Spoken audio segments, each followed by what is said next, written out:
Okay, so I want to show the process that I'm going to go through to get this a lighthouse clay asset into Asterism.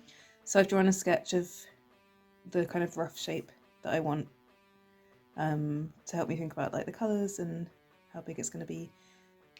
And then here's the clay that I'm using.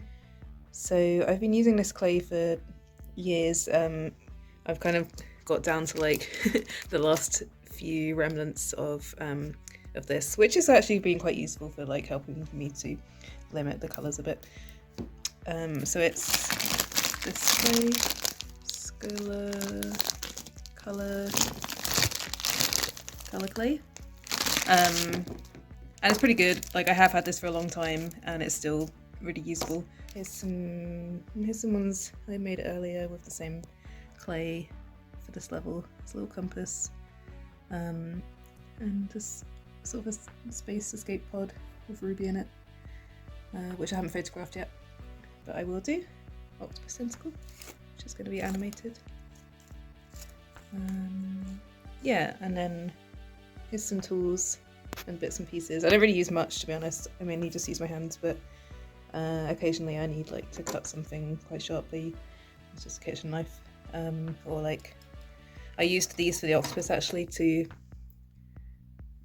like poke in here, get this shape. I used this wire and some wire cutters to keep some of Ruby together, like her hair kept falling off, so I attached her head on with some wire. But yeah, generally I don't really use that many tools. Okay, so let's go.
There's a lighthouse.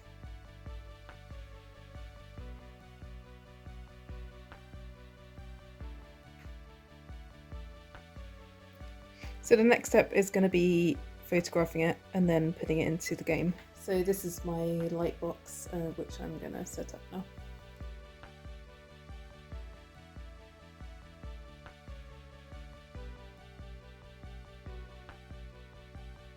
So one of the reasons I got this light box in particular is that it's very big, so it's very versatile, but also it has, let me just refocus that. Yeah, it's got a flap at the top, so you can, oh, that looks cool.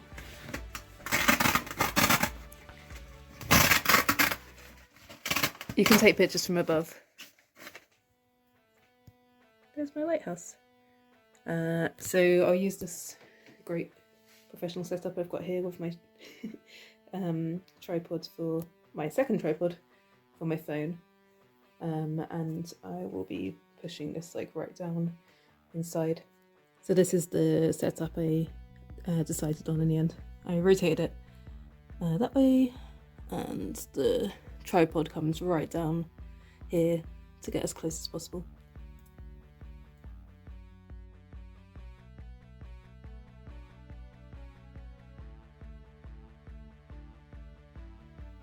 So this is the sprite that I'm wanting to change.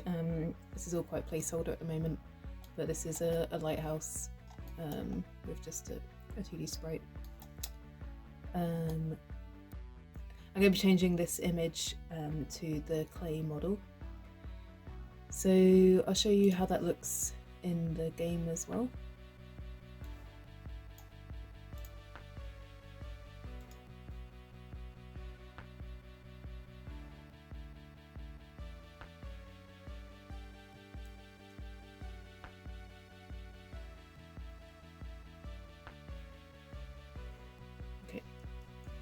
So that's the lighthouse in the game. Okay, so I've got my image in Photoshop. And I'm using a graphics tablet, which you can't really see, but it is here, the pen, as well as my mouse. So I'll use my graphics tablet for the actual details. It kind of depends on the type, the color of screen that I use, and my options that I have are black, white, and cream. I used cream because there's black and white in the lighthouse, but there isn't specifically cream. But none of the colors are great, really. So whenever I try and use the magic wand, it's just gonna like select way too much of it, I think. So what I'm actually just going to do is like lasso, using my tablet. I'm just going to loosely lasso around all of it, and then invert that. Let me rotate this as well. Rotate counterclockwise. Okay.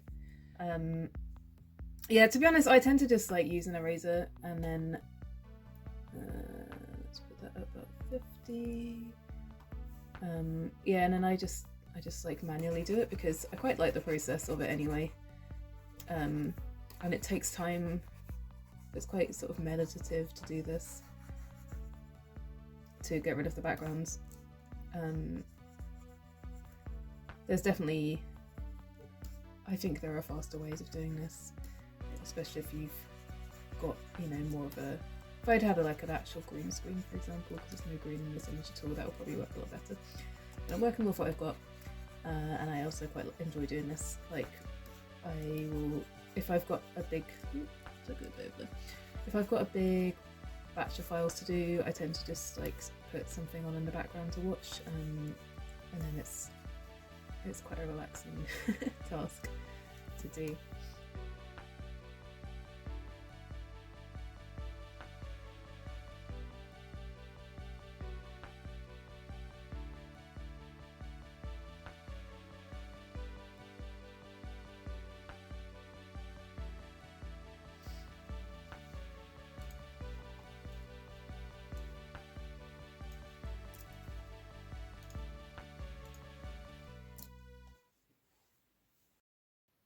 Cool, next step, Unity.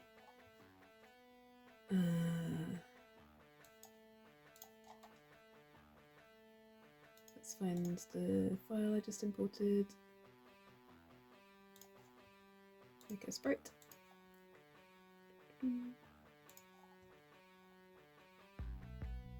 And then in the prefab,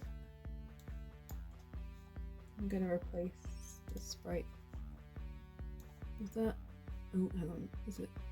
Okay, it's material. Oh, that looks cool. I guess I don't want this anymore. That was like a placeholder for the rock. Okay, so this wants to come up a bit.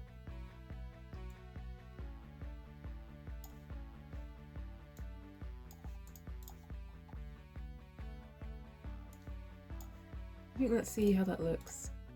I might need to tweak it some more. You can kind of see it in the distance already.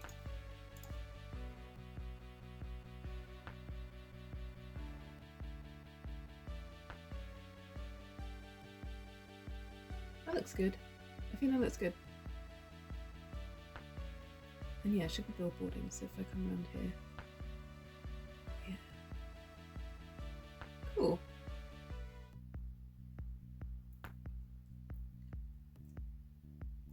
there's my lighthouse. So this setup is slightly different. I'm going to be animating this octopus tentacle. So I've changed to the black screen because that'll give a better contrast for this one. I am going to be taking multiple photos because it's a stop frame animation, so I'll still be photographing from above. But yeah, just refocus that so you can see it. Yeah, I've kind of like squished, well, I had squished it down so this is a good test.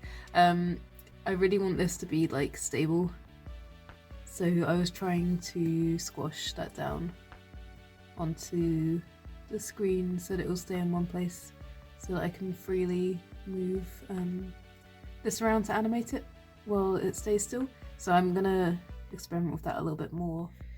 So I stuck some white tack underneath to keep it in place. I'm also going to be using this remote, which I can use to just Bluetooth take a photo from my phone. This is actually a remote for another piece of equipment that I will be using for the next setup.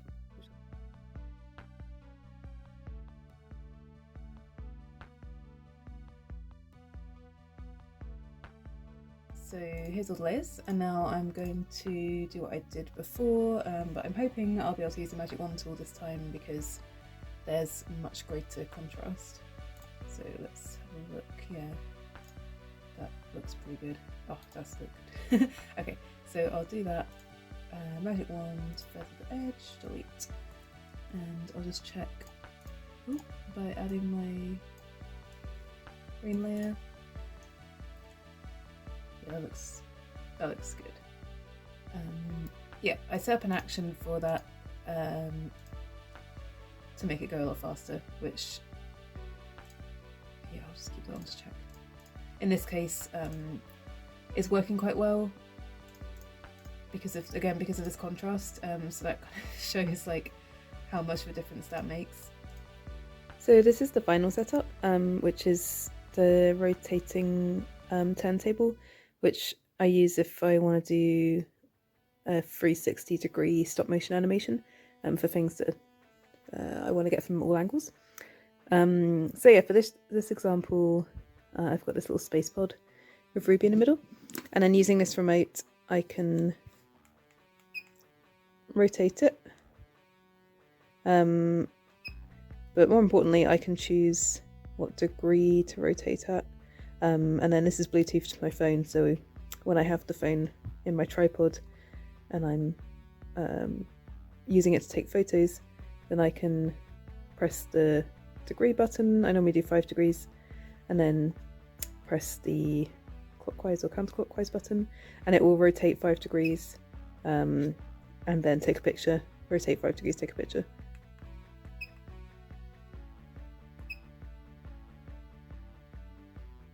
Like this.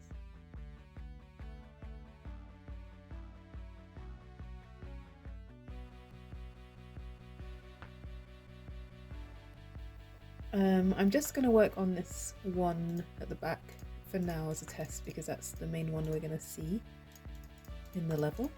So I'm just going to select as much as I can, quite a low tolerance.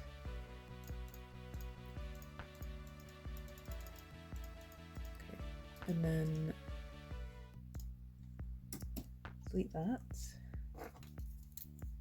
I'll add in my green layer again, just underneath for now so I can see. Yep, and then I'll manually erase out the rest.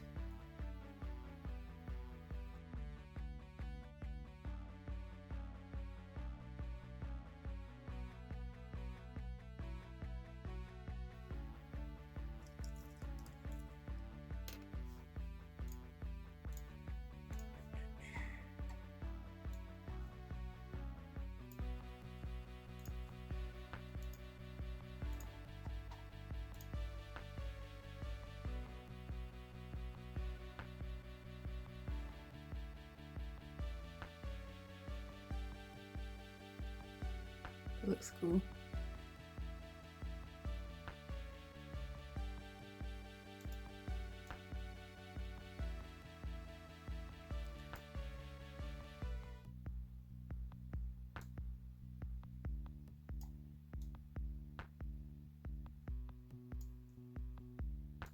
So all that would be left to do is all the other frames. So I'm gonna now decide whether I will do the other frames, whether I'll do like half of them, for example, or whether I'll just do this one frame that you see from the back. I might do like every other frame, for example, because you don't really see this animation that often. But yeah, I'll decide that soon. But yeah, that's how it looks anyway with all these new art assets in the game.